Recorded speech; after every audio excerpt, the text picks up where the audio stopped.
નમસ્તે વિદ્યાર્થી મિત્રો, આજે આપણે ધોરણ 8માં હિન્દી વિષયમાં 5મો પાઠ જે છે સવાલ બાલ મન કે જવાબ ડૉક્ટર કલામ કે એનો અભ્યાસ કરીશું. તો આ વાતચીત છે એ ડૉક્ટર અબ્દુલ કલામ અને બાળકો વચ્ચેની છે કે બાળકોના અલગ અલગ વિષયો પર જે પ્રશ્નો ઉદ્ભવ્યા છે એનો જવાબ ડૉક્ટર કલામ આપી રહ્યા છે. અને આ વાતચીત ક્યારે થઈ હતી કે જ્યારે ડૉક્ટર અબ્દુલ કલામ પોતે રાષ્ટ્રપતિના પદ પર હતા ત્યારે આ બાળકો અને અબ્દુલ કલામ વચ્ચે વિવિધ ક્ષેત્રે વિવિધ વિષય વાતચીત કરવામાં આવી હતી અને ડૉક્ટર કલામ તેમનો જવાબ આપવા માટે હંમેશા તત્પર રહેતા હતા. તો હવે આપણે પાઠ જોઈએ. પ્રશ્નકર્તા એટલે કે જે પ્રશ્ન કરે છે તેનું નામ છે અહીંયા આર અરવિંદ, કक्षा 3, સેટ મેड स्कूल चेन्नई. શું પ્રશ્ન કરે છે જુઓ અહીંયા, क्या आप अपने बचपन की कोई यादगार घटना हमें सुना सकते हैं? શું કહે છે કે શું તમે અમને તમારા નાનપણની કોઈ યાદગાર એવી કોઈ ઘટના તમારા જીવનમાં બની હોય એવી તમે અમને સંભળાવી શકશો? डॉक्टर कलाम: कक्षा 5वीं के मेरे शिक्षक शिव सुब्रमण्य अय्यर की एक बात मुझे યાદ હે.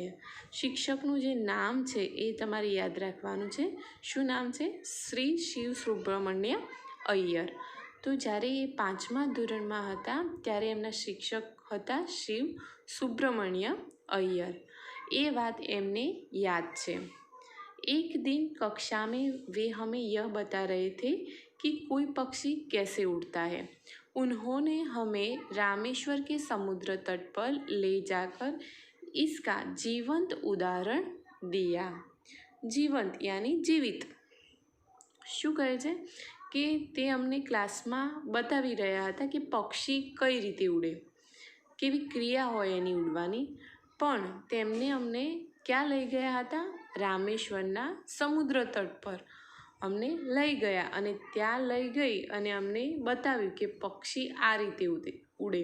એટલે કે જીવંત ઉદાહરણ અમને બતાવ્યું હતું. હવે તમે જુઓ કે કોઈ પણ વસ્તુ હોય એની કલ્પના કરવી અને એને આપણે રિયલમાં જોવું, આ બંનેમાં ખૂબ જ ફરક હોય છે. તો આ જીવંત ઉદાહરણ બતાવ્યું એટલે વિદ્યાર્થી સારી રીતે સમજી શકે, જોવે એટલે એને સારી રીતે હંમેશા માટે યાદ રહી જાય. તો અહીંયા અબ્દુલ કલામ જ્યારે 5મા ધોરણમાં હતા ત્યારે એમના શિક્ષક શ્રી શિવ સુબ્રમણ્ય અય્યર હતા. એ એમને સમુદ્ર તટ પર રામેશ્વરના લઈ જાય છે અને ત્યાં તેઓ બતાવે છે કે પક્ષી આ રીતે ઉડે. 5મું ધોરણ હોય એટલે બાળકોની જે આપણે કહીએ કે જે સમજ શક્તિ હોય એ કેવી હોય, એ જલ્દી એટલું વિચારી શકે નહીં, પણ જો તે જોવે બરાબર રીતે તો એમને સારી એવી સમજ પડે. वह ऐसी यादगार घटना थी जो मेरे मन मस्तिष्क में हमेशा के लिए बैठ गई. શું કહે છે કે આ એવી વસ્તુ હતી કે જે મેં જોઈ છે એ મારા માટે યાદગાર બની ગઈ અને હંમેશા માટે મારા મન અને મગજમાં એ બેઠ ગઈ એટલે કે ઠબી ગઈ. इसी से मुझे आगे विज्ञान पढ़ने की प्रेरणा मिली. હવે જુઓ કઈ ઘટનાથી પક્ષી કઈ રીતે ઉડે એ બતાવવામાં આવ્યું ત્યારથી જ એમને આ વિજ્ઞાન ભણવાની પ્રેરણા મળી હતી. જીવનમાં કોઈ પણ એવી ઘટના બને કે જેમાંથી આપણને ઘણું બધું શીખવા મળતું હોય, પ્રેરણા મળતી હોય, તો અબ્દુલ કલામને ત્યાંથી આ પ્રેરણા મળે છે. હવે જુઓ પ્રશ્નકર્તા બીજો પ્રશ્ન પૂછે છે. सरयू मकर, कक्षा 5, वाल्मीकि नगर, हिंदी माध्यमिक शाला, नागपुर. શું પ્રશ્ન પૂછે છે જુઓ, बचपन में हमें किस भाषा को प्रमुखता देनी चाहिए. અત્યારે આપણે જે આપણા માટે ખૂબ જ ગંભીર પ્રશ્ન કહેવાય એવો આ પ્રશ્ન છે અને જે આપણે સમજવો પણ ખૂબ જ જરૂરી છે. તો આ પ્રશ્ન શું પૂછે છે કે નાનપણમાં આપણે કઈ ભાષાને અગત્યની સમજવી. બરાબર, તો ડૉક્ટર કલામ શું જવાબ આપે છે? આપણે અત્યારે વિચારીએ છીએ ને કે જ્યારે બાળકોને ભણવા મૂકવાનું થાય એટલે એને કઈ ભાષામાં ભણાવવું, અંગ્રેજીમાં ભણાવવું કે ગુજરાતીમાં ભણાવવું, કયા માધ્યમમાં ભણાવવું, એવા ઘણા બધા પ્રશ્નો આપણા મગજમાં ઉદ્ભવતા હોય છે. તો આ એક એવો પ્રશ્ન છે કે એમાંથી આપણને પણ પ્રેરણા મળી શકે છે કે નાનપણમાં કઈ ભાષાની પ્રમુખતા આપવી, કઈ ભાષાને મહત્ત્વ આપવું. તો જોઈએ, डॉक्टर कलाम, मैंने स्वयं माध्यमिक शिक्षा तक की पढ़ाई अपनी मातृभाषा के माध्यम से पूरी की है. ડૉક્ટર કલામ શું કહે છે કે મેં પોતે માધ્યમિક શિક્ષા સુધી મેં મારી માતૃભાષામાં અભ્યાસ પૂર્ણ કર્યો છે. તો જુઓ, આપણી માતૃભાષા, આપણે જે પ્રદેશમાં રહેતા હોઈએ એ આપણી માતૃભાષા. તો માતૃભાષામાં જ આપણે નાનપણમાં આપણને શિક્ષણ મળે તો એ સારું. તો આપણે ગુજરાતમાં છીએ તો આપણી માતૃભાષા કઈ છે? ગુજરાતી છે. એમ આપણી માતૃભાષામાં જો આપણને શિક્ષણ મળે તો આપણો વિકાસ જે છે એ સારી રીતે સંપૂર્ણ થાય એવું કહી શકીએ. હવે જુઓ આગળ, कॉलेज और उससे आगे की शिक्षा अंग्रेजी माध्यम की संस्थाओं में हुई. હવે જુઓ, એમને માધ્યમિક સુધી તો પોતાની માતૃભાષામાં શિક્ષણ મેળવ્યું, પણ આગળની જે શિક્ષા હતી, જે અભ્યાસ હતો, એ એમને કઈ સંસ્થામાં કર્યો? તો અંગ્રેજી માધ્યમની સંસ્થામાં કર્યું, એમને इंग्लिश मीडियम में કર્યું. આગળ, मेरा मानना है कि हम कॉलेज में भी माध्यम के रूप में मातृभाषा का चुनाव कर सकते हैं. શું કહે છે? તો કે આપણે કોલેજમાં પણ આપણી માતૃભાષાની પસંદગી કરી શકીએ છીએ, क्योंकि युवा अपनी मातृभाषा में ही सोचता है. હવે જુઓ, આપણે કોઈ પણ વિચાર કરીએ તો એ કઈ ભાષામાં કરીએ છીએ? આપણી ભાષામાં જ કરીએ છીએ ને, આપણી માતૃભાષામાં. આપણે જે બોલતા હોઈએ, જે સાંભળતા હોઈએ, જે ભાષાની વચ્ચે રચા પચા રહેતા હોઈએ છીએ, એ જ ભાષામાં આપણે વિચારતા હોઈએ છીએ. તો તમે જુઓ, તમે ગુજરાતી બોલો છો તો તમને વિચાર કઈ ભાષામાં આવે છે? ગુજરાતી ભાષામાં આવે છે. એવું બન્યું કોઈ દિવસ? ભલે તમારું ઇંગ્લિશ સારું હોય પણ તમને કોઈ વિચાર ઇંગ્લિશમાં આવ્યો એવું કહી શકો? કોઈ અન્ય ભાષામાં આવ્યો એવું બન્યું છે? ના બને. કારણ કે આપણી જે ભાષા હોય, આપણે જે રોજિંદા આપણા જીવનમાં જે ભાષા આપણે બોલતા હોઈએ છીએ એમાં જ આપણે વિચારતા હોઈએ છીએ. એટલા માટે આપણી ભાષા, માતૃભાષામાં જ આપણું શિક્ષણ હોય તો એ સારું કહેવાય. उसी में अपनी बात सहजता से कहने में सक्षम होता है. આપણી વાત જે છે એને આપણે સહજતાથી આપણે વ્યક્ત કરી શકીએ છીએ આપણી ભાષામાં. તમે અન્ય ભાષામાં જો વાતને રજૂ કરવા જશો તો એટલી સારી રીતે વાત રજૂ થઈ શકશે નહીં. સહજતા એટલે स्वाभाविकता. पर इसमें कोई भी दो राय नहीं कि वैश्विक स्तर पर संपर्क के लिए हमें अंग्रेजी जैसी एक संपर्क भाषा की नितांत आवश्यकता है. वैश्विक એટલે વિશ્વ સંબંધી અને નિતાંત એટલે અત્યંત. હવે જો વૈશ્વિક સ્તરની વાત કરીએ આપણે તો ત્યાં એનો સંપર્ક કરવો હોય, આપણે એના સાથે જોડાવવું હોય તો પાછી કઈ ભાષાની જરૂર પડે? તો અંગ્રેજી ભાષાની. એટલે એની આવશ્યકતા તો છે જ, અત્યંત જરૂરી છે. બરાબર? એટલે અંગ્રેજી શીખવું પણ જરૂરી છે, પણ આપણો જે પાયો છે શિક્ષણનો એ તો માતૃભાષામાં જ હોવો જોઈએ. પ્રશ્નકર્તા अर्श पटेल, कक्षा 5, चंदूलाल विद्या मंदिर, मुंबई. હવે જુઓ, આ શું પ્રશ્ન કરે છે? यदि हम आपकी तरह बनना चाहे तो हमें क्या करना चाहिए?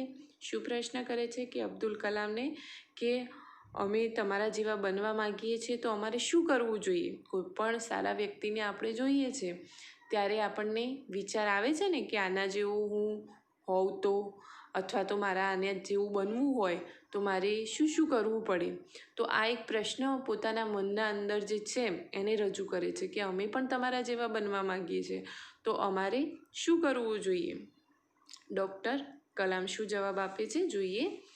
जब आप युवा अवस्था में कदम रखें तभी आपको जीवन में लक्ष्य निर्धारित कर लेना होगा।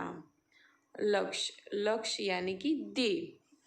હવે જો જ્યારે તમે યુવા અવસ્થામાં આવો ત્યારે જ તમારે તમારું ધ્યેય જે લક્ષ્ય છે એને નક્કી કરવું પડે। જો લક્ષ્ય નક્કી હશે તો તમે એને જે લક્ષ્ય છે એને સફળ કરી શકશો। બાકી જો કોઈ લક્ષ્ય જ નહીં હોય તો તમને એમાં સફળતા મળશે નહીં। હંમેશા કુછ બડા સોચો। આપણી જે નેગેટિવિટી છે, જે થિંકિંગ છે નકારાત્મક, એને છોડી દેવું પડશે કે આ મારાથી નહીં થાય, આ હું નહીં કરી શકું। એ બધા જ વિચારોને આપણે જડમૂળથી કાઢી દેવાના છે અને કેવું વિચારવાનું છે? ખૂબ જ ઊંચા વિચારો આપણે રાખવાના છે। जैसे यह अनुभूति हो कि आप आखिर बनना क्या चाहते हैं तभी से उस दिशा में प्रयास और श्रम प्रारंभ कर दो। તમને એવી અનુભૂતિ અંદરથી થાય કે મારે આ જ બનવું છે, આ મારું લક્ષ્ય છે, ત્યારથી જ આપણે એ દિશામાં પ્રયત્ન કરવાનો ચાલુ કરી દેવો પડે। कहने का अर्थ है कि जी तोड़ मेहनत करो। जी तोड़ मेहनत करना શું છે? આ મુહાવરો છે, તો એનો શું અર્થ થશે? બહુત મહેનત કરના। ખૂબ જ મહેનત કરવી પડશે એના પાછળ। जो आप आगे की ओर बढ़ोगे आपका सामना बाधाओं तथा कठिनाइयों से होगा। જેમ જેમ તમે આગળ વધશો તેમ તેમ ઘણી બધી મુશ્કેલીઓ આવી શકે છે, ઘણી બધી રૂકાવટો આવી શકે છે। आपको अपने अंदर दृढ़ साहस पैदा करना होगा। दृढ़ साहस તમારી અંદર હોવું જોઈએ ત્યારે તમે એ સમસ્યાઓનો, એ મુસીબતોનો સામનો કરી શકશો। समस्याओं को पराजित करने में महारत हासिल करनी होगी। महारत हासिल करनी मुहावरो છે, તો શું અર્થ થશે એનો? યોગ્યતા પ્રાપ્ત કરના। એ સમસ્યાઓને હરાવવા માટે તમારે યોગ્યતા પ્રાપ્ત કરવી પડશે, ત્યારે તમને એમાં સફળતા પ્રાપ્ત થશે। તભી જીવન में सफल हो पाओगे। ત્યારે જીવનમાં સફળ બની શકશો। पहले यह जरूरी है कि आप निरंतर ज्ञान अर्जित करो। अर्जित करना यानी प्राप्त करना। શું કહે છે કે સફળતા તો મળશે પણ ક્યારે? કે તમારે નિરંતર હંમેશા જ્ઞાન પ્રાપ્ત કરતું રહેવું પડશે। હવે જો પ્રશ્નકર્તા चिराग जैन कक्षा 7 बॉम्बे कैम्ब्रिज अंधेरी पश्चिम मुंबई। શું પ્રશ્ન કરે છે જોઈએ આપણે। वह कौन सी बड़ी चुनौती है जिसका सामना हमें आज करना पड़ रहा है। શું કહે છે? चुनौती, चुनौती यानी ललकार। સૌથી મોટી ચુનૌતી કઈ છે? કયો લલકાર છે કે જેનો સામનો આજે આપણે કરી રહ્યા છીએ?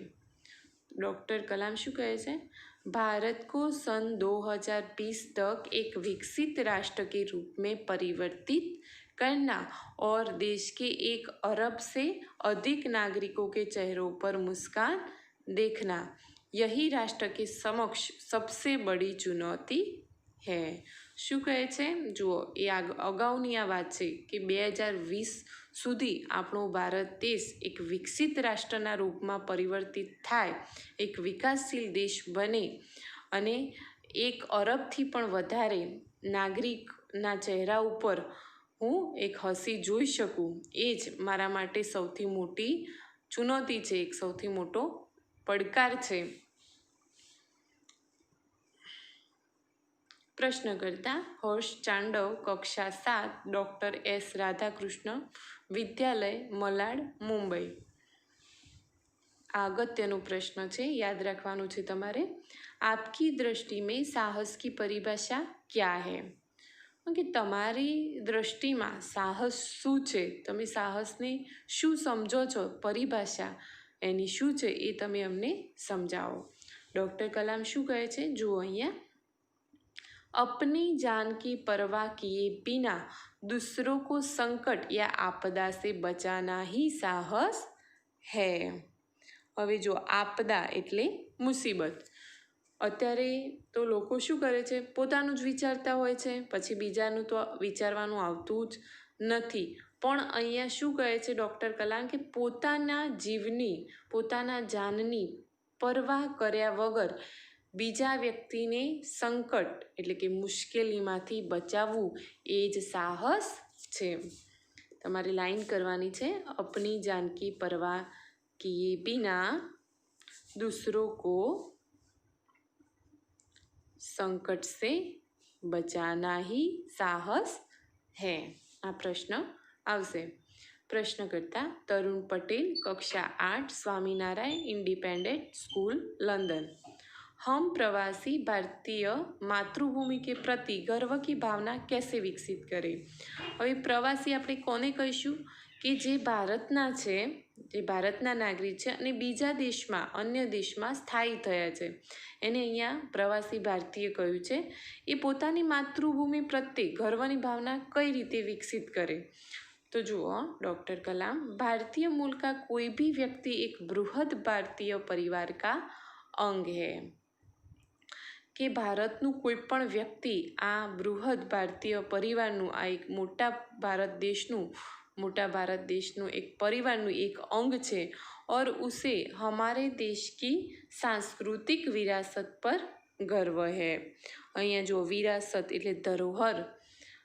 सौभाग्य से आप लोग ऐसी स्थिति में है कि अपनी मातृभूमि से अच्छी तरह से जुड़े हुए. તમે અત્યાર સુધી પણ પોતાની માતૃભૂમિ સાથે સારી રીતે એવા જોડાયેલા છો.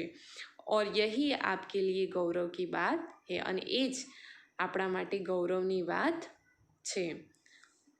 આપણા સાંસ્કૃતિક વારસા ઉપર આપણને ગર્વ હોવું જોઈએ.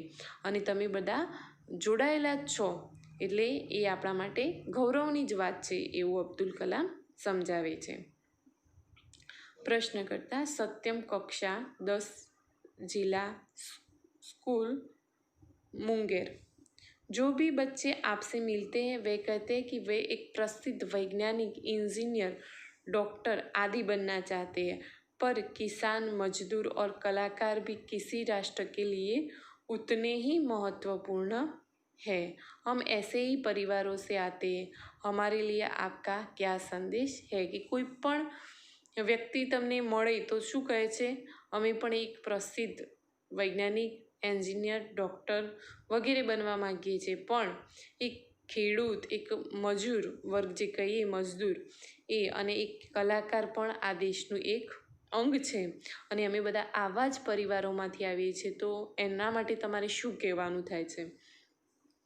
डॉक्टर कलाम, किसान, मजदूर, कलाकार और दस्तकार ये सभी हमारे राष्ट्र के अभिन्न अंग है. હવે જુઓ, દસ્તકાર એટલે શિલ્પકામ. શિલ્પકાર જે શિલ્પનું કામ કરે છે, હસ્તથી કરતા હોય છે, એને દસ્તકાર કહીએ છીએ આપણે. તો આ બધાનો આપણા દેશ માટે ખૂબ જ મોટો મહત્ત્વનો ફાળો છે. ખેડૂતનો, મજદૂરનો, કલાકારનો, દસ્તકારનો. તો એ શું બન્યા? આપણા દેશનું એક અભિન્ન અંગ બન્યા. રાષ્ટ્ર નિર્માણ में हमें उन सभी की सेवाओं की समान रूप से दरकार है. રાષ્ટ્રનું નિર્માણ કરવા માટે આમનો મહત્ત્વનો ફાળો રહ્યો છે. એટલે એમને જે સેવા આપી છે એમની અમને દરકાર એટલે જરૂરત, આપણે જરૂર છે, એમની જરૂરિયાત ખૂબ જ છે રાષ્ટ્રના નિર્માણ કરવા માટે. आप सभी को चाहिए कि अपने अपने क्षेत्रों में खूब उन्नति करे. તમે જે ક્ષેત્રમાં છો એમાં ખૂબ જ ઉન્નતિ એટલે કે વિકાસ કરો એવું અબ્દુલ કલામ કહે છે. प्रश्नकर्ता रोहित चतुर्वेदी, कक्षा 11, इस्लामिया इंटर कॉलेज इटावा. आप कहते हैं कि भारत 2020 तक विकसित राष्ट्र बन जाएगा, पर निरंतर बढ़ती जनसंख्या और बेरोजगारी से संभव होने देगी? जो કેવો પ્રશ્ન કરે છે આ, કે તમે તો કહો છો કે 2020 સુધી ભારત એક વિકાસશીલ દેશ બની જશે, પણ આપણા દેશની વસ્તી તો વધતી ને વધતી જ રહે છે. તો શું આ બેરોજગારી પણ વધવાની? જુઓ, તમે જુઓ કે વસ્તી વધશે તો બેરોજગારી પણ વધશે. તો શું આ બેરોજગારી એને સંભવ થવા દેશે ખરા? હવે અહીંયા જુઓ, डॉक्टर कलाम, विकास स्वयं जनसंख्या वृद्धि को रोकने की अचूक औषधि है. अचूक औषधि होना यानी कि अचूक उपाय होना, यानी कि व्यर्थ न जाने वाला उपाय होना। શું કહે છે? વિકાસ પોતે જ આપણા દેશનો એટલો વિકાસ થશે કે પોતે જ જનસંખ્યા વૃદ્ધિને રોકવાની એક ઔષધિ બનશે, એક વ્યર્થ ના જાય એવો ઉપાય બનશે। इसमें जन शिक्षा विशेषकर स्त्री शिक्षा की बात भी सम्मिलित है। શું કહે છે કે લોકોના શિક્ષણ વિશે અહીંયા વિચાર કર્યો છે, એમાં સ્ત્રીને વધારેમાં વધારે શિક્ષણ મળે એવું અમે કરી રહ્યા છીએ। અને તમે જુઓ છો કે જે છોકરીઓ છે એને મફત શિક્ષણ મળી રહ્યું છે, એને ઘણા બધા લાભો મળી રહ્યા છે। તો આ બધું શેના માટે? કે સ્ત્રીને શિક્ષણ મળશે તો એ એક દેશનો વિકાસ થઈ શકે, એનું એક અંગ બનશે। હવે જોઈએ કઈ રીતે? તો इससे छोटा परिवार सुखी परिवार की मान्यता को बल मिलता है। નાનો પરિવાર સુખી પરિવાર બને એ કોના હાથમાં છે? સ્ત્રીના હાથમાં છે। અને એ ક્યારે શક્ય બનશે? કે જ્યારે સ્ત્રીને શિક્ષણ મળશે ત્યારે।